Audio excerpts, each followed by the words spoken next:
आनंद सद्गुरु साईनाथ महाराज की जय। श्री सच्चिदानंद सद्गुरु अनसूय माता की जय। श्री सच्चिदानंद सद्गुरु भरद्वाज महाराज की जय। गुरुदेव दत्त। సద్గురు షిరిడి సాయినాథుని యొక్క సన్నిధానంలో జిల్లెలమూడి అనసూయమాత గారి ఆశీస్సులతో ఆచార్య ఏకల భరద్వాజ మాస్టర్ గారి యొక్క పర్యవేక్షణలో జరుగుతున్న ఈ సత్సంగ యజ్ఞంలో ఈరోజు దావాదిగుంట గ్రామంలో వింతలు విశేషాలు జిల్లెలమూడిలో జరిగిన వింతలు విశేషాల గురించి భరద్వాజ మాస్టర్ గారు అందించినంత మేరకు అందుకోవడానికి ప్రయత్నం చేస్తున్నాం. వారు అందిస్తున్నారు, అందుకోవడానికి ప్రయత్నం. అందించేది ప్రయత్నం అంటే అందులో స్వశక్తి కావాలి. స్వశక్తి కావాలంటే ఆలోచన ఉండాలి. అంటే ఆలోచన ఏంటంటే ఆ అందుకునే విషయం పట్ల ఏ విధంగా దాన్ని అందుకోవాలి అనే ఆలోచన లేదా జిజ్ఞాస ఉంటే కానీ మనలో ప్రేరణ కలగదు. ఆ ప్రేరణ ఎలా ఉండాలి? ప్రయత్నపూర్వకంగా ఉండాలి. స్వశక్తి అంటే ప్రయత్నపూర్వకంగా ఉండాలి. ఎవరో చెబితే విని అర్థం చేసుకోవడానికి, మనకు మనము విని అర్థం చేసుకోవడానికి చాలా తేడా ఉంటుంది. ఒక వ్యక్తి ఒక విషయం గురించి ఒక విధంగా చెప్తాడు. అలా కాకుండా మనమే ప్రయత్నం చేసామనుకోండి, ఆ వ్యక్తిది మనకు అర్థం కాకపోవచ్చు. మనం ప్రయత్నం చేసామనుకోండి, మన పరిమితి మేరకు అర్థం చేసుకోవడానికి అవకాశం ఉంటుంది. అందుకు స్వశక్తి అనే పదం ఇక్కడ మనం వాడాల్సి వచ్చాము. ఎందుకంటే ఒక్కొక్క పదానికి ఒక్కొక్కరు నిర్వచనం చెప్తారు. కానీ దానిలో అసలు విషయం ఏమిటి, సత్యం ఏమిటి అని మనం అన్వేషించాలి. ఈరోజు అమ్మ సద్గురువు కాదా? ఇది ప్రశ్న. ఇది ఎవరో అన్నారని మాస్టర్ గారు అమ్మని అడిగారు. అమ్మ, మీరు సద్గురువు కాదని చెప్పారు వెంటనే అది ఎంతవరకు సబబు అంటే ఈయనకు అనుమానమే. అట్లా అని ఉండరు అని ఎవరికి? మాస్టర్ గారికి అట్లా అని ఉండరు. కానీ ఎవరు అన్నారు సద్గురు కాదనే సంగతి అంటే ఏంటి? దీన్ని బట్టి మనం తెలుసుకోలేదు. మనం వినింది ఒకటి, అర్థం చేసుకుని మరొకటి, చెప్పేది మరొకటి. ఏ విషయం అట్లే ఉంటుంది. వినింది కొంతమేరకే వింటాం, అర్థం చేసుకొని ఇంకా కొంతమేరకే వివరించేది. ఆ అర్థం చేసుకున్న సగం కూడా ఉండదు.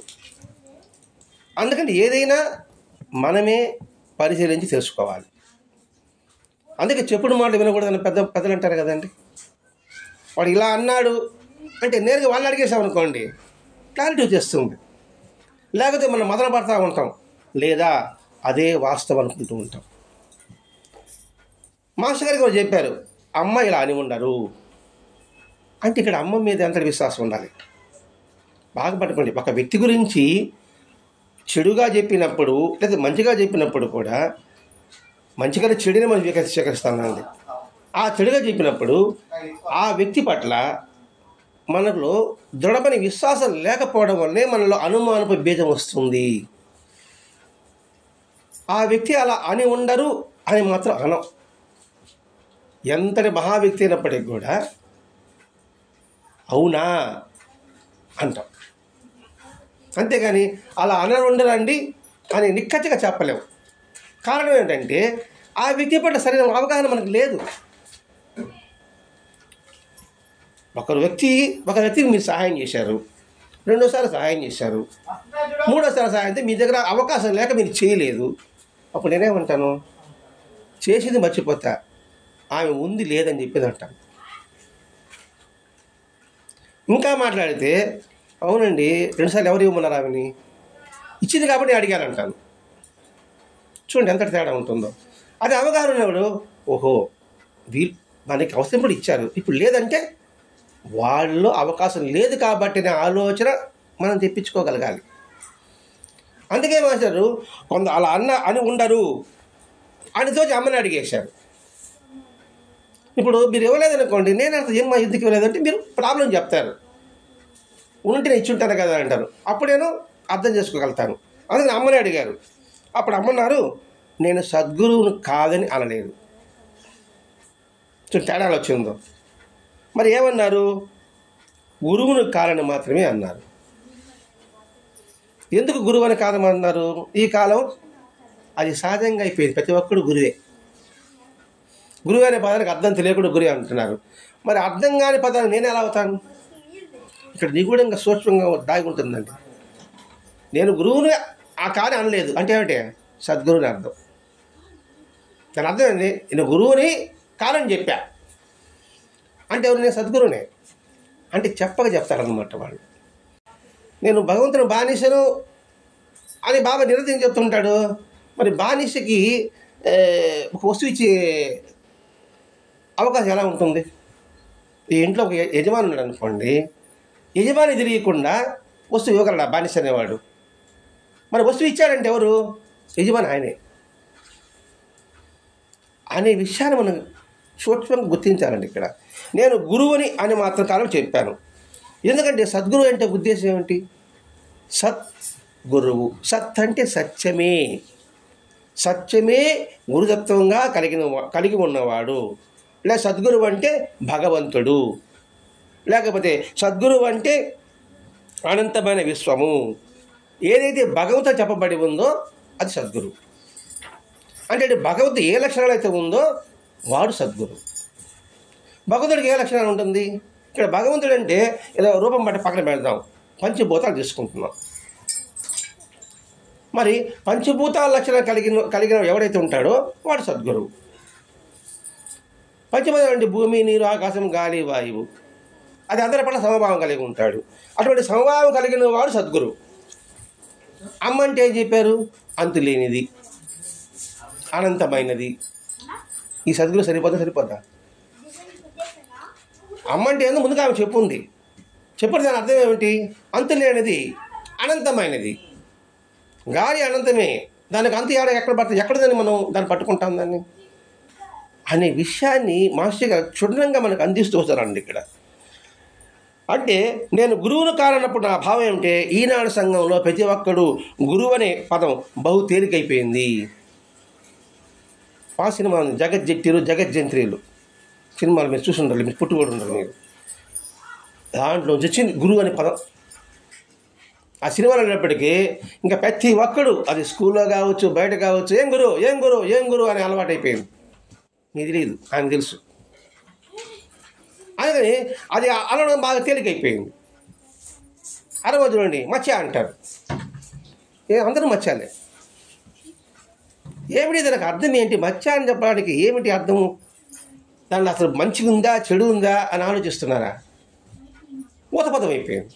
అలాగే ఈనాడు గురువు అంటే ఊతపదం అయిపోయింది. ప్రతి ఒక్కడు గురువే. అందుకని అది మాత్రం నేను కాదు. ఎందుకంటే గురువుని అనిపించుకున్న వాడు ఎలా ఉంటాడు? శిష్యుడు అని ఉంటారు. అప్పుడే గురువు అని ఉంటాడు. మరి వీడు అంతటా అనంతమైన వాడు ఎలా అవుతాడు? వీడు సర్వవ్యాపకుడు ఎలా అవుతాడు? వీడు సర్వసమర్థుడు ఎలా అవుతాడు? వీడు సర్వజ్ఞుడు ఎలా అవుతాడు? వీడు అది అమ్మ చెప్తాడు. కాబట్టి నేను గురువుని కాదు అంటే నేను సద్గురువుని. చాలా అర్థం ఉంటుంది. అందుకే ఆ పదానికి అర్హత సంపాదించాలని చాలా కష్టపడి రమణ మహర్షి చెప్తుంటేవాడు. అర్హత సంపాదించడానికి, అనిపించుకోవడానికి సులభం. భక్తుడిగా అనిపించుకోవాలంటే సులభం, భక్తుడిగా మారాలంటే కష్టం అనే విషయాన్ని ఇక్కడ మనకి స్పష్టంగా మాస్టర్ గారు అమ్మ ద్వారా తెలియజేస్తున్నారు. అమ్మ ఈ అన్న మాటల్లో రెండు విషయాలు సూచించబడ్డాయి. ఆమె సద్గురువు అని, భగవంతుడు అని. ఈ రెండుకి భేదం లేదని. అందుకే అమ్మ అన్నారు నేను గురువును కాదని అని. ఎప్పుడు కూడా వాడు ప్రత్యక్షంగా చెప్పరు, పరోక్షంగా చెప్తారు వాళ్ళు. ఎందుకని ప్రత్యక్షంగా చెప్పరు? అలా చెప్పామనుకోండి అందరూ ప్రత్యక్షంగా చెప్పేస్తారు. ఎందుకంటే ఆమె చెప్పింది కదా. అందుకని నేను కూడా ఆమె చెప్పారు కాబట్టి గురువు అని, నేను కూడా గురువు అని చెప్తున్నాను. అందుకే బాబా చేతిలో చూడండి, పరోక్షంగానే భగవంతుడి తత్వాన్ని చెప్తున్నాడు, కానీ ప్రత్యక్షంగా నేను చేశానని బాబా ఎక్కడని చెప్పుకున్నాడా? అంటే అలా చెప్తే అది అలవాటు అయిపోతాను అనమాట.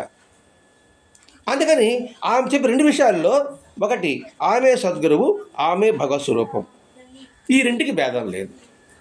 ఎందుకంటే భగవంతుడికి ఏ లక్షణాలు అయితే ఉందో ఆ లక్షణాలు కలిగినప్పుడు వారు సద్గురువు. ఇంక తేడా ఎక్కడ ఉంటుంది? ఇనుము అయస్కాంతం అయిపోయిన తర్వాత ఇంకా అది అయస్కాంతం అంటామే కానీ అయస్కాంత లక్షణం దానికి వచ్చింది కాబట్టి దాన్ని అయస్కాంతం అనే పిలుస్తాం. మనం ఇనుముని ఎలా పిలుస్తాం? ఇనుముని పిలవడానికి అవకాశం ఉండదు. అలా పిలిచేవాడు అజ్ఞాని అని అర్థం. అందుకని సద్గురువుకి భగవంతుడికి భేదం లేదు అంటే అది కృష్ణుడే భగవంతుడు చెప్పున్నాడు, భక్తుడికి నాకు భేదం లేదు అనే ఉద్దేశంతో. ఇంకా మాట్లాడితే భగవంతుడికి భక్తుడంటే అభిమానం ఎక్కువట, అంటే ఫేవరెట్ అంట. భగవంతుడికి భక్తుడంటే ఫేవరెట్ అట. ఏదో మనం చెప్పడం కాదండి. భాగవతంలో 11వ స్కందంలో 14వ అధ్యాయంలో ఉద్ధవుడితో శ్రీకృష్ణుడు చెప్పిన మాట. అది మనం ప్రమాణం తీసుకోవాలి. ఆయన ఏం చెప్తాడంటే అందులో ఉద్ధవుడు చాలా భక్తి పడ్డాడు అన్నమాట. నేను భక్తుడిని ఎక్కువగా ప్రేమిస్తాను. ఎవరు చెప్పిన మాట? కృష్ణుడు చెప్పిన మాట. భక్తుడినే నేను ఎక్కువగా ప్రేమిస్తాను అన్నాడు కృష్ణ భగవానుడు.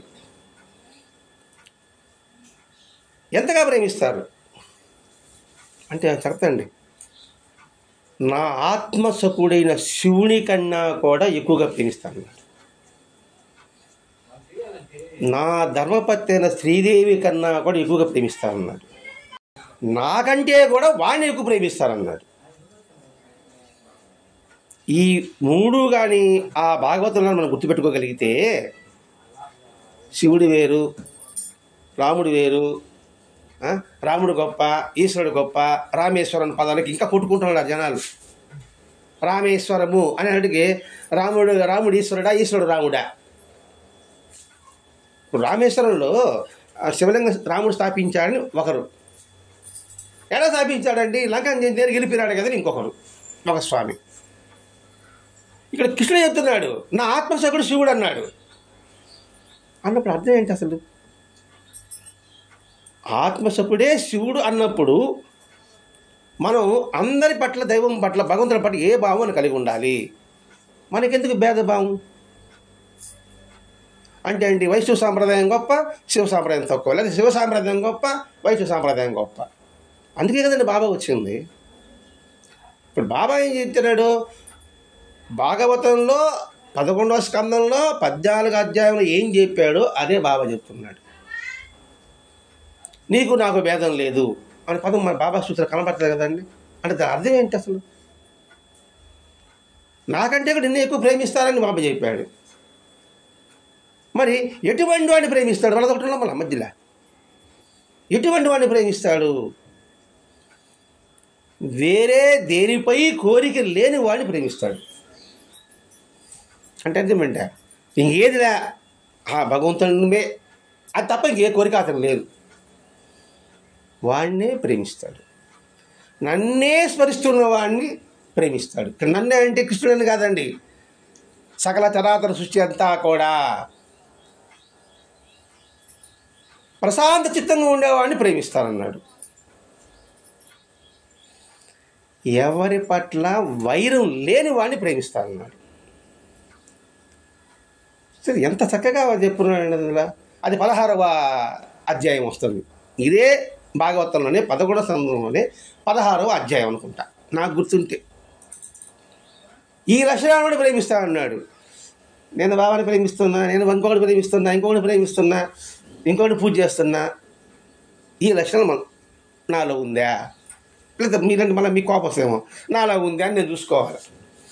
ఆయన ఇష్టపడుతున్నాడంటే ఈ లక్షణాలు ఉంటే ఆయన ఇష్టపడుతున్నాడు. ఈ లక్షణాలు లేకపోతే ఆయన ఎందుకు ఇష్టపడతాడు? నేను ఇష్టపడతాను. నేను ఇష్టపడి నాకేం లాభం అది? నేను నన్ను ప్రేమించి నాకేం లాభం అని ఆయన నన్ను ప్రేమించాలా? ఇన్ని లక్షణాలు కృష్ణుడు చెప్తున్నాడండి. అంటే ఎందుకు చెప్పాడు? సద్గురువు దైవంకు భేదం లేదనే భావనే సాక్షాత్ కృష్ణ భగవానుడు చెప్పున్నాడు అనే విషయాన్ని గురించి చెప్తున్నాం ఇక్కడ నాతో, అంటే మాస్టర్ గారితో. సద్గురువు అంటే గురుజ్ఞానం చెప్తాను కదా, గురు బ్రహ్మ శ్లోకం. గురు బ్రహ్మ గురు విష్ణు గురుదేవో మహేశ్వర గురు సాక్షాత్ పరం బ్రహ్మ తస్మై శ్రీ గురవే నమః. ఈ శ్లోకాన్ని ప్రతిరోజు చెప్తూనే ఉంటాం. భావాన్ని గ్రహించామా? ఆ భావాన్ని గ్రహించగలిగితే ఆ భావాన్ని స్థిరతం చేసుకోగలిగామా? చేసుకోగలిగితే ఈ శుచి అంతా కూడా గురుస్వరూప భావన శాశ్వతంగా నిలబడుతుంది. అప్పుడు ఎవరెవరికి శత్రువులు అంతా ఒకటి, అన్యం లేదు. ఇది కూడా భాగవతం చెప్పినట్టువే అండి. బాబా దాని సారాంశం చెప్పకుండా ఈ ఒక్క వాక్యంతో చెప్పాడు ఆయన. అందుకే అమ్మ కూడా ఏమంటారు, నీకు శిష్యులు ఉన్నారంటే ఆమె ఏమన్నారు, ఏం చెప్పారు అమ్మ చెప్పండి? మీకు శిష్యులు ఉన్నారా అని అమ్మ ఏం చెప్పారు? అటువంటి వారు నాకెవరూ లేరు నాన్న, అందరూ బిడ్డలే. అది అందరూ శిశువులే అంటే అందరూ నాకు బిడ్డలే. నాకు శిష్యులు ఎవరున్నారు ఇక్కడ? ఇక్కడ శిష్యులు అంటే పదం వస్తుంది, నేను ఎక్కువ అధికం, మీరు తక్కువ. అదే శిశువులు అన్నారు, శిశువులు అంటే బిడ్డలు. బిడ్డలు అంటే ఏమవుతుంది, మన సొంతం, తన రక్తపుచ్చిన బిడ్డ. ఇంక సపరేట్గా వాడు శిష్యుడు ఎట్లా అవుతాడు? నిజంగా అమ్మ చెప్పిన విషయాలు మాస్టర్ గారు బాగా విశదీకరిస్తున్నాడండి ఒక్కొక్క పదం. అంటే అంతా గురు స్వరూపమే. ఏది ఈ శ్లోకానికి అర్థం ఏమిటి? గురువే బ్రహ్మ విష్ణు మహేశ్వరులు అంటే సాక్షాత్తు ఆయనే పరబ్రహ్మ స్వరూపము. ఇక్కడ పరబ్రహ్మ స్వరూపం అంటే ఈరోజు విద్యానగర్లోనే కంచెడు గోపాల్ గారు చెప్పారు. పరబ్రహ్మ స్వరూపం అంటే అంతా తానై ఉన్నది, విశ్వమంతా తానై ఉన్నది అన్నప్పుడు అమ్మ కూడా ఏముంది, ఆమె చెప్పి అంతు లేనిది అన్నారు, అడ్డు లేనిది అన్నారు, ఆధారమైంది అని చెప్పారు. అంతు లేనిది, అడ్డు లేనిది, ఆధారమైనది. అంతు లేనిది ఏది? శివతత్వం. ఆది అంతము తెలుసుకున్నారా? బ్రహ్మ ప్రయత్నం చేశాడు, విష్ణు ప్రయత్నం చేశాడు, లింగోద్భవంకంలో ఎవరు చేసుకోలేకపోయారు. అంటే ఏంటి? అంతు లేనిది అంటే శివతత్వం. ఇంకోటి అడ్డు లేనిది సృష్టికర్త, ఆధారమైనది స్థితికర్త మహావిష్ణువు. ఇప్పుడు స్థితికర్తే కదా మనం మహావిష్ణువు అంటాం, మనకు ఆధారం ఆయనే. ఈ మూడు ఎవరు? అమ్మ. అమ్మే అంతటా ఉంది, అమ్మే పాలించి బిడ్డలు పోషిస్తూ ఉంది, అమ్మే మనల్ని రప్పిస్తుందంటే మనల్ని సృష్టిస్తుంది, మనల్ని ప్రేరణ కలిగిస్తుంది. ఇది మనం చెప్పుకుంటామండి. ఆమె సృష్టిస్తుందంటే తన దగ్గరకు రావాలని లేదా జ్ఞానం తెలుసుకోవాలని ఆమె ప్రేరణ కలిగిస్తుంది. ప్రేరణ కలిగించడం అంటే అదే సృష్టి. ఎంతగా విడమరుస్తున్నారండి మాస్టర్ గారు. ఆ గురుబ్రహ్మ శ్లోకంలో సద్గురువుకి ఎంతగా దగ్గర పోలిక ఉంటుందనే విషయం మనకి ఇక్కడ అర్థమయ్యేది చెప్తున్నాడండి. ఇక్కడ అంటే ఏంటి? ఇక్కడ సాయినాథుడు కూడా అంతు లేనివాడు, అంతం లేనివాడు, ఆధారమైన వాడు, అడ్డు లేనివాడు. 4 చెప్పున్నాయి ఇప్పుడు. అదేంటి? ఆయనకి ఎక్కడ అడ్డు ఉంది? నన్ను అడ్డు ఉంది, దానికి అడ్డు కూడా ఏమైనా ఉందా? మేవుడు గదిలో పూజ చేసుకుంటా కూర్చున్నాడు. బాబా ఎలా వచ్చారంటే నాకేదో తెలుపు దారబందలు అన్నాడు. గుర్తొస్తుందా? మరి ఎలా వచ్చాడు? మరి ఆ మేగుడి యొక్క భక్తిని స్థిరత్వం చేసుకోవడం అదే స్థితికర్త. మరి ఎంతగా పాకులాడాడు? శివుడు తెచ్చి నీకోసం శివుడే వచ్చాడని చెప్పించాడు, అతను భక్తిని పెంపొందింపజేశాడు. అంతటా తానే నేను ఉన్నాడు. మరి మేగుడి విషయంలో సాయినాథుడు అమ్మ చెప్పింది అంతు లేనిది, అడ్డు లేనిది, ఆధారమైనది, 3గా సాయినాథుడు కదా. అమ్మ ఇచ్చిన నిర్వచనానికి గురుబ్రహ్మ శ్లోకంలో గురువులకు నిర్వచనానికి భేదం లేదు. అమ్మ ఏమేమి చెప్పిందో, అంతు లేదు, అడ్డు లేదు, ఆధారం ఏమేమి చెప్పిందో దానికి గురుబ్రహ్మ శ్లోకానికి గురువునికి నిర్వచనానికి భేదం లేదు. గురువుని సద్గురువుకి భేదం లేదు, అంతా ఒకటే. తాను అమ్మనని చెప్పడంలో తానే సద్గురు అనే భావం ఇమడబడి ఉంది. ఆమె సద్గురు అని చెప్పలేదు, అమ్మని చెప్పింది. అడ్డు లేనిది, అంతు లేనిది, ఆధారమైనది. అది గురుబ్రహ్మ శ్లోకంలో అనుసంధానమే అయింది. అంటే ఏంటి? చెప్పకుండానే తాను సద్గురు అనే భావం ఇమడబడి ఉంది అని చెప్పిన ఆమె చెప్పిన దాంట్లో ఈ భావం ఇమడబడి ఉంది. అది మనం అర్థం చేసుకోగలగాలి. అమ్మను మొట్టమొదటి దర్శించిన వారు, అమ్మ మీకు శిష్యులు ఉన్నారా అని అడిగితే నాకు శిష్యులు ఎవరూ లేరు నాయన అందరూ శిష్యులే. అమ్మ సద్గురువు అయితే శిష్యులు ఎందుకు రారు అని ప్రశ్న వస్తుంది. సద్గురు శిష్యులు ఉన్నారు కదా. అప్పుడెంతరు అమ్మ సద్గురువు కాబట్టి, గురువు కాదు కాబట్టి. గురువు అనేవాడే తాను ఒక పెద్ద, మిగతా వాడు తక్కువ అనే భావమే ఉంటుంది. సద్గురువు అలా కాదు, తనంతటి వాడిగా చేస్తాడు ఆయన. ఆ లక్షణం వాళ్ళలో ఉంటుంది. సద్గురుకు శిష్యులు అంటే ఎవరు లేరు. రమణ మహర్షి స్పష్టంగా చెప్పున్నాడంటే తాను గురువు అనుకునే అని చెప్పేవాడు గురువే కాడు. గురువుకే సద్గురుకు శిష్యులు ఉండరు. సాయిలామృత గ్రంథంలో 9వ అధ్యాయంలో స్పష్టంగా చెప్పబడి ఉంది సద్గురు యొక్క లక్షణాలు. రమణ మహర్షి గురించి, బాబా గురించి చెబుతూ ఒక పేర అయిన తర్వాత కింద ఒక లైన్ రాస్తాడు. సపరేట్గా ఉంటుంది ఆ లైన్. ఇటువంటి సద్గురు దొరికిన తర్వాత, లేదా దొరకడం కష్టము, దొరికిన తర్వాత నువ్వు ఆ విధంగా నువ్వు భావించాలని ఒక లైన్ సపరేట్గా ఉంటుంది. చూడండి, గమనించండి కావాలంటే. పైన ఒక పేర, ఈ ఒక్క లైన్ ఉంటుంది, మళ్ళీ కింద ఒక పేర ఉంటుంది. ఎందుకు ఆ లైన్ ఎందుకు కలపలేదు అంటే అటువంటి సద్గురు దొరకడం చాలా కష్టమని. ఒకవేళ అటు సద్గురు దొరికినా నువ్వు అతని సద్వినియోగం చేసుకోవడం మహా కష్టము అని స్పెషల్గా ఆ ఒక్క వాకి సపరేట్గా ప్రింటింగ్లోనే ఉందంటే, మాసక రాసిన ప్రింటింగ్లో ఉంటుంది. ఒకవేళ మామూలు కలిపి రాసినప్పుడు మాసక సపరేట్ చేస్తుంటారు. అప్పుడు సపరేట్ చేసింది మళ్ళీ కొత్త విషయంలో చూస్తున్నా అట్లాగే పెట్టున్నారనమాట. అంటే ఏంటి, సద్గురు దొరకడం కష్టం, సద్గురు అర్థం చేసుకోవడం ఇంకా మహా కష్టం అనేది మనం గుర్తించాలి. దొరికిన తర్వాత సాధన చేయడం మహా కష్టం. అందుకని ఆ ఒక్క లైన్ సపరేట్గా కనిపిస్తుంది అన్నమాట. అంటే మనం ఎంత జాగ్రత్తగా ఉండాలి. మన సద్గురు కోసం అన్వేషించలేదు, పరిశోధించలేదు, ఆరాట పడలేదు, ఆతృత పడలేదు, తప్పించలేదు, ఏమీ లేకుండా మనకు దొరికాడు. మరి ఎంతటి ప్రేమ మన మీద ఆయనకి. ఒక్కసారి ఆలోచించాలండి. అది ఆలోచిస్తేనే దాని మాదిరి మనకు అర్థమవుతుంది, అనుభూతి పొందగలుగుతాం. ఎవరు ప్రయత్నం చేశాను చెప్పండి. అసలు మీరు చేశారా, నేను చేశానా? ఎవరూ చేయలేదు. కానీ మన మీద దయతో సాయి మాస్టర్ మనకి దగ్గరకు వచ్చినాడంటే మన మీద ఎంతటి అభిమానమా లేకపోతే ప్రేమ, ఇంకా అంతకన్నా కూడా ఇంకేదో పదం ఉంటే అనేది మనం గుర్తించగలిగితే ఆ సన్నిధిని మనం విడనాడం, ఆయన సాన్నిధ్యాన్ని మర్చిపోలేము. ఆయన యొక్క స్పర్శని అనుభూతి అనుక్షణం చెందుతూనే ఉంటాం. ఇక్కడ స్పర్శ అంటే చేత్తో తాకడం కాదండి. ఈ సృష్టి అంతా మన స్పర్శ తాకుతూనే ఉంది, గాలి తాగుతూనే ఉంది, గుర్తుండడం లేదు. నేల కదలడం లేదు, మనం స్థిరంగా కూర్చోవడానికి మనకు గుర్తుండడం లేదు. మరి నేల అంటే మనకు స్పర్శించారో లేదా? అది మనం స్పర్శిస్తుంది, అది కానీ కొంచెం వణికిందంటే మన పరిస్థితి లేదు. మరి నేల యొక్క భూమి యొక్క స్పర్శ నిరంతరం మనం అనిపిస్తూనే ఉన్నాం. మరి అనుభూతి ఎలా పొందుతున్నాం? అనుక్షణం వాళ్ళ స్పర్శ వల్లనే ఉంది, అది గుర్తించలేకపోతున్నాం. ఇంతటి భావం సద్గురువులో ఉంటుందనే విషయం చెప్తున్నానండి ఇక్కడ. కాబట్టి ఆమె సద్గురువు కాబట్టి, గురువు కాదు కాబట్టి ఆమెకు శిష్యులు లేరు. రమణ మహర్షి స్పష్టంగా తెలియజేస్తున్నాడు, తాను గురువు అనుకున్నాడు, గురువే కాదు ఒక్క మాట కుట్టాడు, పారేశాడు. వాస్తవం మాత్రం 100కి 100 సత్యం అదే.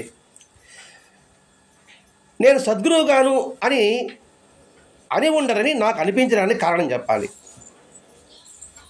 అంటే ఎందుకు ఆమె అలా అన్నారు అని. భగవాన్ రమణ మహర్షి ఒక భక్తుడు, మీకు శిష్యులు ఎవరు లేరా అన్నప్పుడు లేరు అన్నారు ఆయన. మరి మోక్ష ప్రాప్తికి గురువు అవసరం కదా, అవును అన్నాడు.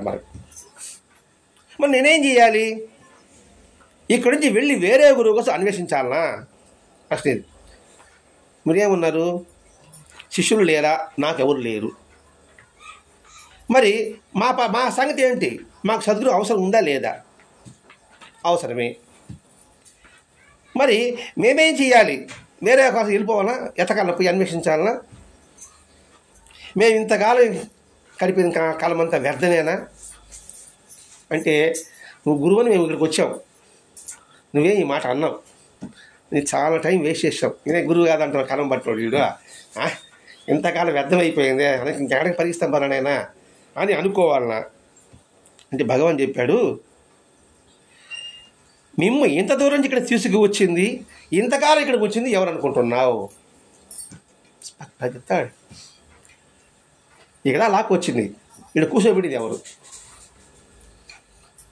ఆ సద్గురువు, ఆ సాయి మాస్టర్. అన్నప్పుడు ఇంక మన సాయి మాస్టర్ అనుకున్నా నాకు లేదని ఎలా చెప్పగలుగుతారు? మేము ఇంత దూరం నుంచి ఇక్కడ తీసుకువచ్చి ఇంతకాలం ఇక్కడ వచ్చింది ఎవరు ఎవరు కాదు ఏదనుకుంటున్నారు అంటే ఒకానొక శక్తి. ఆ శక్తి గురుస్వరూపము. మరి ఆ శక్తికి శిష్యులు ఎవరు ఉంటారు? గాలికి ఎవరు శిష్యులు ఉంటారు? మొత్తం అంతటా గాలి తాను వ్యాపించిన తర్వాత తన శిష్యులు అంటే ఉండరు, తన అధికారుల భావన దానికి ఉండదు. ఎందుకు మీకు ఈ సంశయం వచ్చింది? మీరు ఎందుకు వేరే గురువు ఎదుర్కోవాల్సిన అవసరమే ఉంటే మీరు ఏనాడు వెళ్ళిపోండివాడు. మీకు కానీ అవసరం ఉంటే ఇక్కడ ఉండరు మీరు. ఆయన ప్రేరణ కలిగించి మిమ్మల్ని రప్పించారు, ఇక్కడ మిమ్మల్ని ఉంచాడు. అలా లేదని అనుకుంటే మీరు ఇక్కడ ఒక్క క్షణం ఆయన కానీ అనుకుని ఉంటే మీరు ఒక్క క్షణం కూడా ఇక్కడ ఉండడానికి వీరే ఉండదు. జ్ఞాని ఆ గురువుకు తనకు ఇతరులకు భేదం చూడడు. అందుకని అందరినీ బావు బావు బావు అని పిలిచేవాడు, మాయి మాయి మాయి అని పిలిచేవాడు. దాన్ని బట్టి అర్థం చేసుకోండి. అసలు బావు అని పిలిచినట్టు ఏంటి? సోదర అని అర్థం కదండి. సోదరుని ఎవరు అంటాము? తన కడుపును పుట్టిన బిడ్డని అంటాం, ఒకే కడుపును పుట్టిన బిడ్డని అంటాం. అది ఆత్మతత్వం, అదే ఆత్మబంధుత్వం. ఒకటే అన్నప్పుడు ఇంక తేడా ఏముంది? మీరు నేను ఒకటే, ఇంక తేడా లేదు. నేను పైన కూర్చోడు, నువ్వు కింద కూర్చోడు ఏంటి? మళ్ళీ అక్కడ అందరూ సమానమే. చూడండి, తండ్రి బిడ్డలు ఎలా ఉంటారు? ఒక ఇంట్లో చూస్తారంటే ఎట్లా ఉంటారంటే వాళ్ళ తండ్రి బిడ్డగా అనిపించరు. వాళ్ళు ఒకే కడుపును పుట్టిన బిడ్డలాగా అనిపిస్తారు, చట్టాపాటాలు వేసుకుంటూ. ఆ విషయం చెప్తానండి ఇక్కడ. ఎందుకు మీకు ఈ సంశయం వచ్చింది? మీరు వేరే గురువు ఎదుర్కోవాల్సిన అవసరం ఉంటే మీరు ఏనాడే వెళ్ళి ఉండేవారు. జ్ఞాని ఆ గురువుకు తనకు ఇతరులకు భేదం చూడడు. ఆయన దృష్టిలో అజ్ఞానులే ఉన్నారు. ఇది కొట్టుకున్నాడు స్వామి వివేకానంద. అందరినీ దివ్యాత్మ స్వరూపుల్లారా, ఆయన సత్సంగం ఉపన్యాసం మొదలుపెట్టాడంటే దివ్యాత్మ స్వరూపుల్లారా, అందరూ దివ్యాత్మ స్వరూపులే. ఇందులో ఎవరు కూడా అజ్ఞాని కాదు. మరి ఎందుకు మేము ఇలా ఉన్నాము అని ప్రశ్న. దాని నివురు గప్పిన నిప్పు అంటారు. నిప్పు మంటే ఉంది, వేడే ఉంది, కానీ అది సెగ తగలలేదు, కంటికి కనబడలేదు. కారణం దాని మీద మాయ ఆవహించింది, బూడిద ఆవహించింది. ఆ బూడిద తొలగిద్దాం అనుకోండి, కొత్తగా నిప్పారు అందులో వేసాడా? వేయలే, నిప్పు ఆల్రెడీగా ఉంది. మరి అజ్ఞానం ఎలా అంటాం? అది మహాత్ములు చెప్పేది. అది తెలుసుకోకుండా మీరు చెడ్డవాళ్ళే, సైతాన్లో మేము మంచివాళ్ళమి, మీరు అజ్ఞానులు నేను జ్ఞానుని అని అన్ని మతాలు చెప్తుంటారు కదండి. ప్రతి ఒక్కడు కూడా భగవత్ స్వరూపుడు అనే భావన ఉన్నప్పుడు, అందరూ భగవంతుని బిడ్డలే అనే భావన అన్నప్పుడు, మరి అందరూ భగవంతుని బిడ్డలే అయితే వాళ్ళు సైతాన్లు ఎలా ఉంటారండి? మూర్ఖులు ఎలా ఉంటారండి? ఒకటి చెప్పేవాడు ఇంకోటి వినేవాడు ఉంటాడండి? అర్థం చేసుకోలేను పాయింట్ ఇక్కడ. ఒకే మతమే, అందరూ భగవంతుని బిడ్డలని మళ్ళీ పలకతా ఉంటుంది. మరి మీరందరూ సైతాన్లు అని అంటూ ఉంటుంది. కాబట్టి నా దగ్గర రండి, నేను మీ సైతాన్ని పోగొడతాను అంటూ ఉంటుంది. నేనే భగవంతుని బిడ్డనే, నేనేది మీకు పోగొట్టేది? నేను ఆయన దైవం, నేను ఇక్కడున్నాను, నేను మిమ్మల్ని పోగొట్టగలనా? మీ బాధను నివారించగలనా? మీ బాధని నా బాధని నివారించే ఆయన ఒకడున్నాడు. వాడిని గుర్తుపెట్టుకో, వాడి కాళ్ళు పట్టుకో, వాడిని ఆశ్రయించు, వాడిని ఆరాధించు అని చెప్పడమే అన్ని మతాల సారాంశం అంతా కూడా అందులోనే ఇమ్మడబడి ఉందండి. అది మనం గుర్తించలేకపోతున్నాం. మాస్టర్ గారు గుర్తిరిగి ఉండమంటున్నాడు ఇక్కడ. అందరిలోనూ పరిపూర్ణ జ్ఞానాన్ని చూస్తాడు. ఒక పాత్ర ఉంది, బాగా మసిపట్టిపోయింది. మనం ఏం చేస్తున్నాము? దాన్ని మసిలి తొలగిస్తున్నావు. కొత్తగా ఏమైనా శుభ్రత్వం నువ్వు ఏర్పరిచావా? ఇదైతే బాగా అర్థమవుతుంది. ఆల్రెడీ అది స్పష్టంగానే ఉంది, మసి పట్టిపోయింది, నువ్వు మసినే తొలగించావు. అందుకే బాబా నేను అజ్ఞానాన్ని బోధతో శిష్యుడిని అజ్ఞానాన్ని తొలగిస్తున్నాను అంటాడు. అజ్ఞానాన్ని బోధించడం ఏంటంటాడు. ఇప్పుడు ఆ మసిపెట్టిన దాన్ని మనం ఏం చేస్తాము? బూడితో ఇసుకతో ఆ మట్టితోనే కదా మనం క్లీన్ చేస్తున్నామా? అది దాని అర్థం. అంటే స్వతహాగా ప్రతి ఒక్కరూ సకృత హృదయ కలిగిన వారే, నిర్మలత్వం కలిగిన వారే. మరి ఎందుకు ఇలా తేడా ఉంది అంటే ఏమిటి? మాయ ఆవహించడం వల్ల. మాయ అంటే ఏమిటి? నేను నాది అనుకోవడం మాయ. ఆ నేను నాదిలోనే స్వార్థం ఇమడిపడి ఉంది కాబట్టి ఈ తేడాలు కనబడతా ఉంది. ఆ నేను తీసేసాం అనుకోండి, ఆ మాయ తెలిగిపోయింది అనుకోండి, స్పష్టంగా వెలుగు కనబడుతుంది. ఎప్పుడైతే బూడి తెలిగిపోతుందో కడకడ మండుతుంది అన్నమాట. అక్కడ ఆ మాయను తొలగించుకోవడానికి సత్సంగం పెట్టాడు మాస్టర్ గారు. ఎప్పుడైతే సత్సంగం పెట్టాడో ఈ మాయ జరిగిపోతుంది, అంతా మనం ఒకటే అనే భావన మనకు కలుగుతుంది. అంటే ఏంటి? మనుషులే కాదు, ఈ సమాజము మనదే, ఈ రాష్ట్రము మనమే, ఈ దేశము మనమే, ఈ ప్రపంచము మనమే. ఇందులో వేరేనే భావం లేదు. ఈ ఎదుటి మనిషికి బాధ కలిగితే నాకు బాధలు ఏవైతే కనుక్కుంటామో, ఈ సమాజానికి బాధ కలిగితే అది తన బాధగా తీసుకోవాలి. ఈ రాష్ట్రానికి ఇబ్బంది కలిగితే అది మన ఇబ్బందిగా తీసుకోవాలి. ఈ దేశానికి ఇబ్బంది కలిగితే అది మన ఇబ్బందిగా తీసుకోగలగాలి. అది వీలవుతుందా? మనసు ఉంటే వీలవుతుంది. వాళ్ళట్టిపోతే నాకెందుకండి, పొరిగింటాడు ఇతను నాకెందుకండి, నేను వాయించుకుంటా కూర్చుంటా అంటాడు. అది మనిని తగలబడితే ఎవరు రాకపోతే మనకు ఎలా ఉంటుంది? అలాగే సమాజం కుళ్ళుతో ఉన్నప్పుడు మన స్థాయిశక్తి మన ప్రయత్నం అవసరం ఉందా లేదా అనే విషయాన్ని గుర్తించాలండి. అందుకని నేను సత్సంగంలో ఒకటి చెప్పాను. రేపు ఆగస్టు 15 నుంచి ఉచిత మహిళా బస్సు ప్రయాణం పెడుతున్నారు, అందరూ తప్పట కొట్టేస్తున్నాము. మన వరకు మనకి ఇంతవరకు శక్తి లేదా? మనకి బస్సులో టికెట్ కొనుక్కునే విధంగా శక్తి ఉందా లేదా? మరి ఆ శక్తి ఉన్నప్పుడు మనం టికెట్ కొనుక్కోవడం వల్ల మనకు నష్టం ఏమైనా జరుగుతుందా? ఇదే విధంగా రాష్ట్ర ఆర్థిక పరిస్థితి ప్రగతికి మన వంతు సహాయం చేసిన అవుతామా కామా? మరి రాష్ట్రం అట్టడుగుడికి పోతే మనకి ఏమీ దొరకకపోతే బాధపడేది మనం ఎవరము అని చెప్పాల్సి వచ్చింది. అందుకని ఏమనుకున్నాము? ఆచారపర సేవ సభ్యులు అనుకునేవాళ్ళు, సాయి మాస్టర్ సత్సంగ సభ్యులు అనే మహిళలు, ఆచార సేవ సభ్యులు అని అనుకున్న మహిళలు మాత్రమే. మగవాళ్ళు వచ్చి ఏం లేదా, మగవాళ్ళు వచ్చి కన్స్ట్రక్షన్ ఉంది, ఇది 25 రూపాయలకి తగ్గుతుందా, ఇది వదులుకుంటాడు కొంతమంది. అలా చేయగలిగితే ఉడతా భక్తిగా రాష్ట్ర ప్రగతికి మన హితోధితంగా సహాయం చేసిన వాళ్ళు అవుతాం. ఒకరప్పుడే గారు కోటి దెబ్బేస్తున్నారు కదండి. నీకు చేసిన ఫలితం నీకుంటుంది, నాకు చేసిన ఫలితం నాకు ఉంటుంది. ఇక్కడ సంకల్పం గొప్పదా, కనబడే పని గొప్పదా? సంకల్పమే గొప్పది. సంకల్పమే నేను పుణ్యం చేస్తుంది.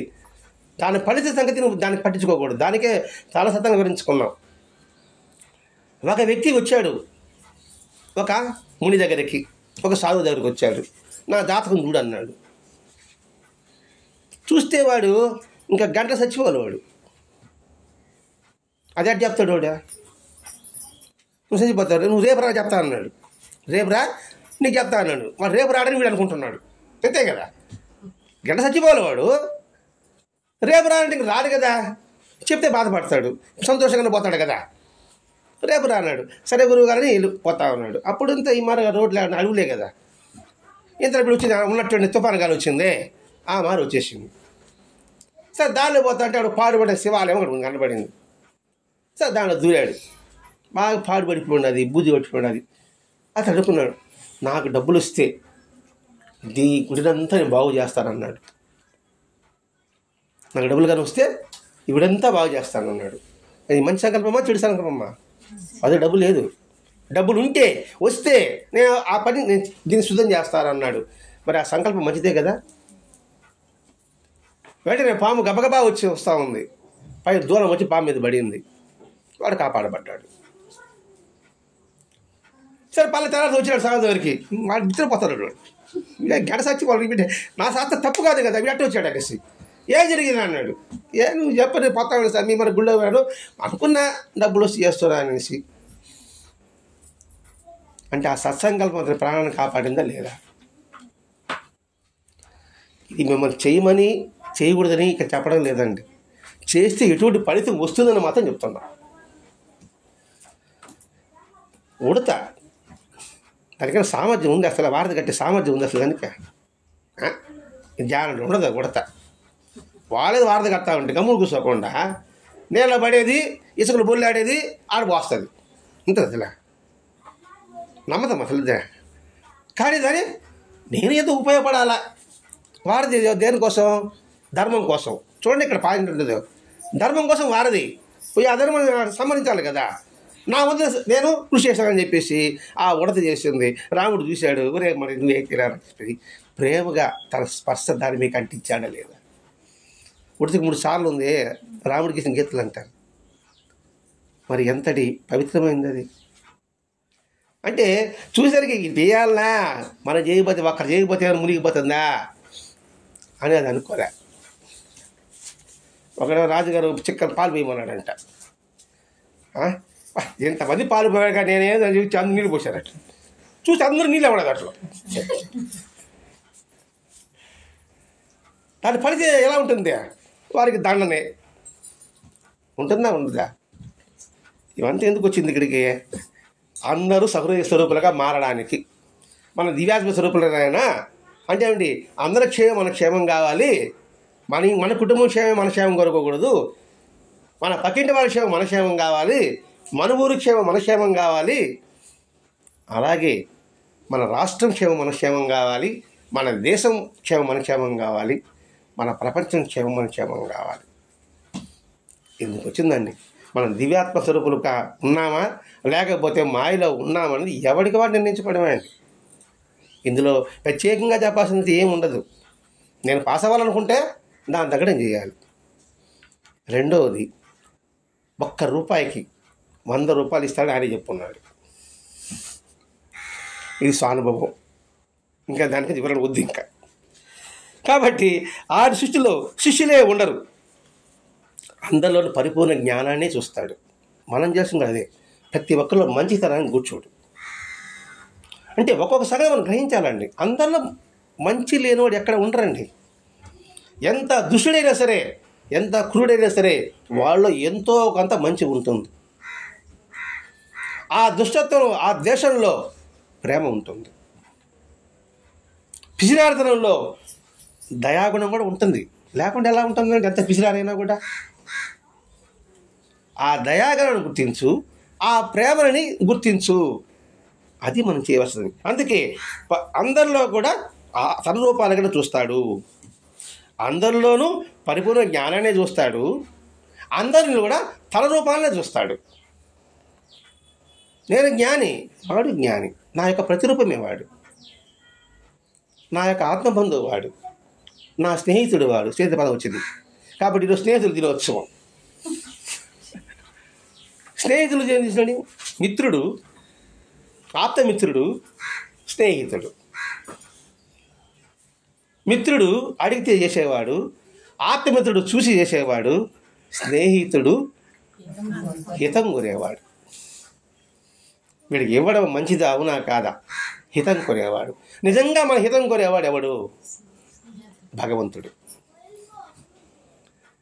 కాబట్టి ఈ స్నేహితుడు మనం ఎవరివి కంకణాలు కట్టాలా? ఎవరివి థ్యాంక్స్ చెప్పాలా? భగవంతుడివి థ్యాంక్స్ చెప్పాలా? అలాగే నా బోటి కాడికి వచ్చి కంకణం కడతారు. ఏమైనా ఉపయోగం ఉంటుందా? ఎవరు కట్టలేదులేండి. కట్టలేదు ఎందుకు చూశారు? ఏదో ఒకరు కూడా కట్టలే. ఇంకేం నేను స్నేహితుడినా? ఏం బా ఏదైనా చూసినా ఒక్కడే చెప్తాను, ఒక్కడే చెప్పలేదు పడాక. సరే నాకు చెప్పొద్దు పోయాడు కదా, ఆయన చెప్పండి.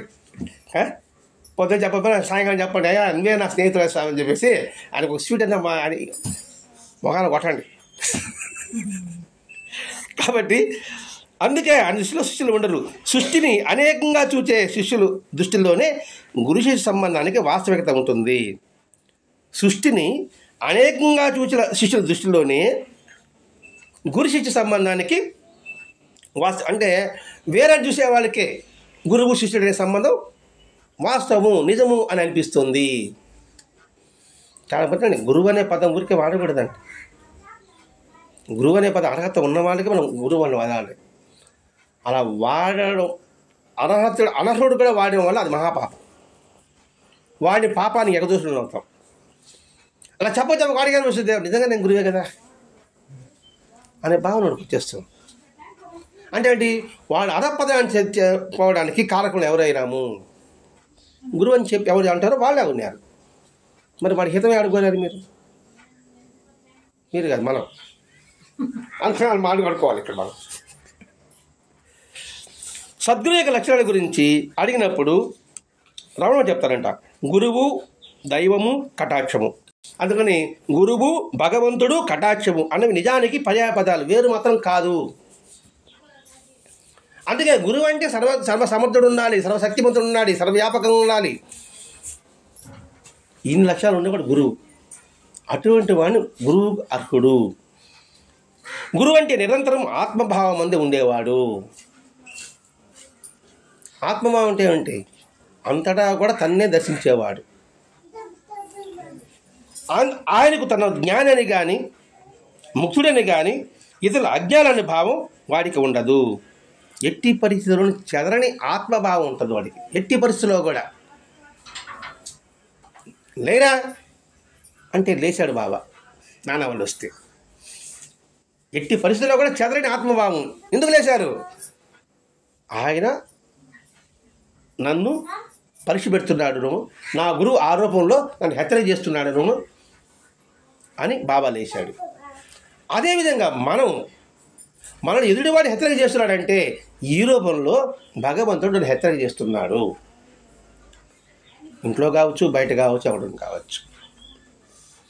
నేను గుడికి పోవాలనుకుంటున్నా, ఇంట్లో వాళ్ళు వద్దంటున్నారు, నాకు కోపం వస్తుందా? కాదా? వస్తుంది. మరి ఈ రూపంలో ఆయన వద్దంటున్నాడు అనుకున్నాం అనుకోండి, రేపేం చేస్తాడు ఆయన? నువ్వు బాగుంటాడు. పరీక్ష నెగ్గాం కదా. కాబట్టి అది ఒకటి ప్రతి ఒక్కటి పరీక్ష అనుకున్నాం అనుకోండి, ఆనందం ఉంటుంది. లేదా పరిగమనం అంటాడు అనుకోండి, దుఃఖం ఉంటుంది. ఇంత ఈ భావనలు ఉందండి. ఎట్టి పరిస్థితుల్లోనూ పదం అండర్లైన్ చేసుకోవాలి. ఎట్టి పరిస్థితుల్లో చెదరని ఆత్మభావం ఉండాలి. ఎట్టి పరిస్థితుల్లో కూడా అది ఏమన్నా కానీ 600 కానీ మనసు మనం చెదరకుండా ఉండాలి. అందుకే దీక్షలు అంటారు కదండి. దీక్షలు అమ్మ దీక్ష కావచ్చు, బాబా దీక్ష కావచ్చు, ఇంకో దీక్ష కావచ్చు. దీక్ష ఉండేవాడికి కొన్ని లక్షణాలు ఉండాలి. కష్టాలని, దుఃఖాలని సంతోషంగా స్వీకరించగలగాలి. సర్దుబాటు ధోరణి కలిగి ఉండాలి. ఇతరుల మనసు నొప్పించకుండా మాట్లాడగలిగి ఉండాలి.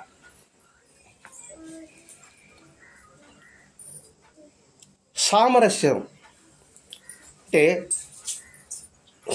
అంటే పేదార్థనికానికి భావన లేకుండా, అంటే వస్తువుగా కావచ్చు, వ్యక్తిగా కావచ్చు, ప్రదేశంలోగా కావచ్చు, సామరస్యంగా దాన్ని తీసుకోగలిగి ఉండాలి.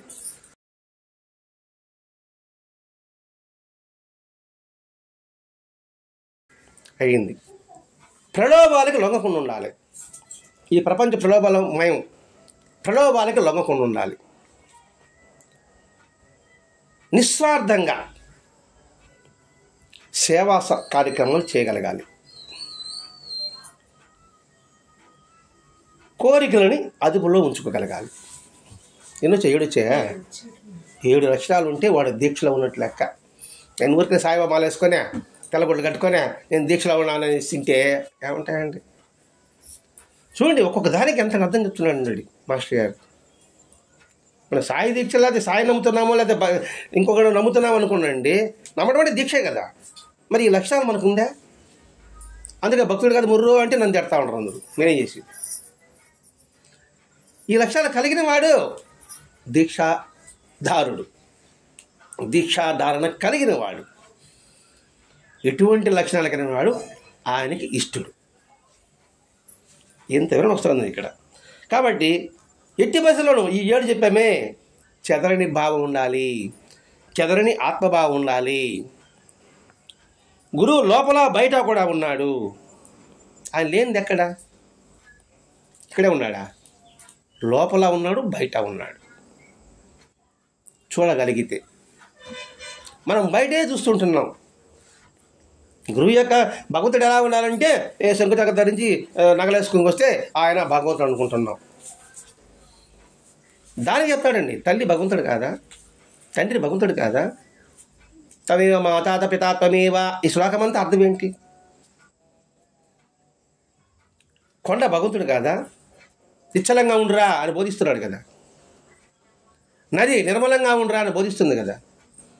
చెట్టు పరోపకారంగా చేయరా అని బోధిస్తుంది కదా. పశుపక్షాదులు తనకి ఎంత కావాల్సిన ఆహారం తీసుకుంటున్నది అధిగా తీసుకుంటున్నాయా? మరి అది బోధిస్తున్నది లేదా? అది భగవంతుడు కాదా? చూడండి ఎంత సూక్ష్మంగా మనకి ఇక్కడ హెచ్చరిక చేస్తున్న ఆలోచించాలండి. ఇక్కడ చెప్తున్నాడు, గురువు లోపల బయట ఉన్నాడు, లోపల ఉన్నాడు, బయట ప్రపంచంలో కూడా ఉన్నాడు. మనసును అంతర్ముఖం గావించడానికి అవసరమైన పరిస్థితులు కల్పించి తరుణం వచ్చినప్పుడు స్థూల రూపంలో దర్శనమిచ్చి అంతర్ముఖమైన మన మనసును హృదయంలో ఉన్న తన వైపు లాక్కుంటున్నాడు. మన మనసు అంతర్ముఖం చేయడానికి అవసరమైన పరిస్థితులు కల్పిస్తున్నాడు. ఆ అవసరమైన పరిస్థితులే కష్టం, అవసరమైన పరిస్థితులే దుఃఖం. అందుకే శారదామాత అంటారండి, కష్టాలు ఒక వరాలు, కష్టాలు ఇష్టంగా స్వీకరించు, నిన్ను సరైన విధంగా తీర్చిదిద్దడానికి అది నేను ఇచ్చాను అంటున్నాడు భగవంతుడు. శిలే మామూలుగా ఉంటే శిలే, అనేక ఉడిదెబ్బలు దాన్ని తట్టుకుంటే అద్భుతమైన దేవతామూర్తి స్వరూపం. ఆ దేవతామూర్తి స్వరూపం అందరూ ఆరాధిస్తారు. మన జీవితం అలా ఉండాలి. ఆ విషయం చెప్తున్నాడు ఇక్కడ. అందుకోసంగా మనలో లేపి స్థూల రూపంలో దర్శనమిస్తున్నాడు. స్థూల రూపం అంటే బాబానే కాదండి, ఇప్పుడు చెప్పుకోవడమే. కొండ గుట్ట కోన అన్నీ స్థూల రూపమే. దర్శనం ఇచ్చి అంతర్ముఖ మనసుని హృదయంలో తన వైపు లాక్కుంటున్నాడు. ఆలోచించిన వాడికి ఈ కొండ మెట్ట కూడా గురుస్వరూపంగా భగవస్వరూపంగా భావిస్తారు. అందుకే మనం కొండను పూజించండి, చెట్టును పూజించండి, నదిని పూజించండి, మట్టిని పూజించండి, గోవును పూజించండి. ఇది పేరు. ఇందుకే ఏదో వాళ్ళు చెప్పారు చేసుకుంటూ పోతున్నామే, కానీ దాని అంతరార్థాన్ని మనం గుర్తించలేకపోతున్నాం. ఈ హృదయంలో ఉన్న గురువును అమ్మ గుర్తు అంటారు. అంటే చైతన్య రూపుడైన గురువు సర్వజీవుల హృదయాల్లో ఒక్కడే నిలిచి వాటి శరీరాలని మనసులని ప్రేరేపించి గుర్తింపజేస్తున్నాడు. అంటే ఒక్కొక్కడు గుర్తు చేస్తున్నారు. మీ రూపంలో గుర్తు చేస్తున్నారు, మీ రూపంలో గుర్తు చేస్తున్నాడు, ఇంకో రూపంలో గుర్తు చేస్తున్నాడు. రూపాలు వేరు, యేసు రూపం వేరు, ప్రవక్త రూపం వేరు, బుద్ధుడి రూపం వేరు, గురునానక్ రూపం వేరు, రాఘవేంద్ర స్వామి రూపం వేరు, వెంకటేశ్వర రూపం వేరు. కానీ వీళ్ళందరూ చెప్పేది మన మనసుని అంతర్ముఖం చేసి సత్యాన్ని తెలుసుకోవడానికి వాళ్ళు బోధిస్తున్నారా, ఇంక వేరే చేస్తున్నారా? మన అజ్ఞానం తొలగించడానికి వాళ్ళు ప్రయత్నం చేస్తున్నారు. అంటే అండి ఇందర శరీర రూపాల్లో మనసులో మనకి ప్రేరేపించి మనకు గుర్తింపు చేస్తున్నారు. కాబట్టి ఆ గుర్తింపే గురువు అని తెలుసుకో. ఈ విషయాన్ని బాహ్యంగా గురు రూపంగా తెలియజెప్పేవాడు సద్గురువు. అంటే మాటలు ఏం చెప్పినా మనకు అర్థం కాదు. కర్మయోగం చెప్పాడు, భక్తి యోగం చెప్పాడు, జ్ఞానయోగం చెప్పాడు, మనకి అర్థం కాకపోయా. అప్పుడు విశ్వరూప సమస్య ఇచ్చాడు. అలాగే మన వేదము, ఉపనిషత్తులు, అసాధ పురాణాలు, భగవద్గీత అంతా భగవంతుడే, సర్వజీవుల భగవంతుడే ఉన్నాడు అని చెప్పారు. మనకు అర్థం కాలే. మనకు అర్థమయ్యే విధంగా సాయినాథుడు వచ్చి సకల దేవతా స్వరూపుడుగా, సకల సాధు స్వరూపుడుగా, విశ్వరూపుడుగా, సకల జీవ స్వరూపుడుగా అంతా తానే నిండి ఉన్నట్టుగా మనకి స్థూల రూపంలో వచ్చి మనకి తెలియజేస్తున్నాడా లేదా? కాబట్టి ఆయన సద్గురు. అందుకు శ్రీ సచ్చిదానంద సద్గురు సాయినాథ్ మహారాజ్కి జై అని చెప్పాడు. అంటే అండి సద్గురుకు అటువంటి లక్షణాలు ఇలా బాహ్యంగా దర్శనమిచ్చి చిరస్థాయిగా తన స్వరూపాన్ని శిష్యుని హృదయంలో ముద్ర వేసి గుర్తుగా నిలిచిపోవటం అని కూడా అందులో స్ఫురణ ఉంది. ఇప్పుడు మనకి అనుభవించేప్పటికి మన గుర్తు లోపల ఎవరున్నారు? బాబా ఉన్నాడు. అంటే గుర్తు రూపంలో ఆయన ఉన్నాడు. ఆ గుర్తు రూపంలో ఉన్నదాన్ని నువ్వు గుర్తించు. గుర్తుతో గుర్తించి తర్వాత గుర్తు నశించాలి. గుర్తుకోతే ఆయన వచ్చాడు, ఆయన గుర్తుపెట్టుకో, రూపాన్ని మర్చిపో. ఎందుకంటే అన్ని రూపాలు ఆయనే కదా. ఒక రూపం కోసంగా ఆయన పెట్టుకున్నాము. బాబానో లేకపోతే రామునో కృష్ణునో వినాయకుడో ఉన్న పెట్టుకున్నాము. పెట్టుకున్న తర్వాత మమేకమైన తర్వాత ఇంకా గుర్తు అనేది ఆ రూపంలోనే కనపడకూడదు. అర్థం కావాలంటే వినాయకుడిలోనే దేవుడు అనుకోకూడదు, వెంకటేశ్వరుడే దేవుడు అనుకోకూడదు, బాబానే దేవుడు అనుకోకూడదు. ఆ గుర్తు వెళ్ళిపోవాలి. గుర్తు వెళ్ళిపోయిన తర్వాత అంతా ఆ గుర్తే ఇన్ని రూపాల్లో ఉండాలండి. అని ఆ గుర్తు రచించాలి. అంటే ఆ రూపం రచించాలి. బాబా అంటే 5 శరీరం మాత్రమే కాదురా అనుకునేవాడు నన్ను చూడనట్లే అని బాబా చెప్పాడు కదండి. అంటే ఏమిటి? అంతటా ఉన్నాడు అనుకుని బాబా ఎక్కడ గుర్తుంటాడు? బాబా రూపం గుర్తురాదు. మీ రూపంలో బాబా, మీ రూపంలో బాబా, మీ రూపంలో బాబా, మీ రూపంలో బాబా. ఆయన కఫిని వేసుకొని తల గుడ్డ కట్టుకున్నాడు. మీరు ఒక్కొక్క వస్త్రధారంలో మీరు ఉన్నారు. అంతే కదా. రూపాలు మారినాయి, పేర్లు మారినాయి, కానీ తత్వం మాత్రం ఒకటే. అంటే ఎప్పుడు లోపల ఉండే అన్నిటినీ గుర్తు అందే మనసు లగ్నం చేసి గుర్తు గుచ్చుకుంటే కొంతకాలానికి గుర్తే తానే గుర్తు వేరు అనుకుండక నశించిపోతుంది. నిరంతరం చింతిస్తున్న తర్వాత ఆయన నేను ఒకటేనే భావన కలుగుతుంది. ఎందుకంటే ఆయనలో లక్షణాలు నాలో వచ్చేసాయి. ఇంకా నాలో వచ్చేసిన తర్వాత ఇంకా వేరే ఎలా వస్తుంది? అందుకే భ్రమరకీటం చెప్తాడు. కీటకం తెచ్చి జుంకారం చేసి ఏమవుతుంది? భ్రమరకీటం అయిపోయింది. అది అంటే అంతకుముందు కీటకం లక్షణం కాస్త పోయింది అని చెప్తున్నాడు. కొంతకాలం గుర్తే తానైపోతాడు. అంటే ఏమిటి? తనే మార్గదర్శకుడు అవుతాడు, తనే ఆదర్శం అవుతాడు. చూడండి ఎంత చాలా స్వప్నంగా ఉందండి ఇందులో. ఏ గుర్తు అయితే ఉన్నదో ఆ లక్ష్యం ఈ గుర్తు అయిపోయినాడు. ఈయన సాయి మన మాస్టర్ అయిపోయినాడు. ఇప్పుడు ఇక్కడ ఆయన హృదయంలో అలాగే ఉంటాడు. అంటే హృదయం నశించిపోకుండా అలా ఉంటాడు. అంటే హృదయంలో గుర్తుగా ఉంటే గురువుని ధ్యానించడం ద్వారా తానే ఆ గుర్తి తన దేహమైన అజ్ఞానం నశిస్తుందని దీని తాత్పర్యము. అంటే ఆయన చింతించి తానే అయిపోతాడు. అందుకే అయస్కాంతం ఇనుము ప్రతి సందర్భం మనం చెప్పుకోవడం. అయస్కాంతం ఇనుము తాగిన తర్వాత ఇనుము అయస్కాంతం అయినట్టుగానే దాని యొక్క ఇనుము యొక్క సహజ గుణం పోయింది, శాశ్వత గుణం వచ్చింది. ఆ శాశ్వతత్వమే నేనంటే. అది రమణ చెప్పండి. నేనెవరో తెలుసుకోమన్నప్పుడు అని అంటూనే ఉంటాడు. నువ్వెవరో అని అంటూనే ఉంటాడు కదా. దాని అర్థం ఇది. నేనెవరు?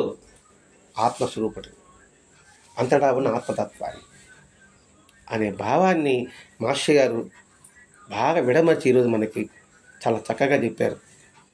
ఈ చెప్పిన దాంట్లో మనం చెప్పే ఉచిత మహిళా ప్రయాణం, ఆచార సేవా సంస్థ సభ్యులు, ఆచార సేవా సంస్థ సభ్యులు కదండి, ఆచార సేవా సంస్థ మహిళా సభ్యులు పాటించవలసిన విధానం అది.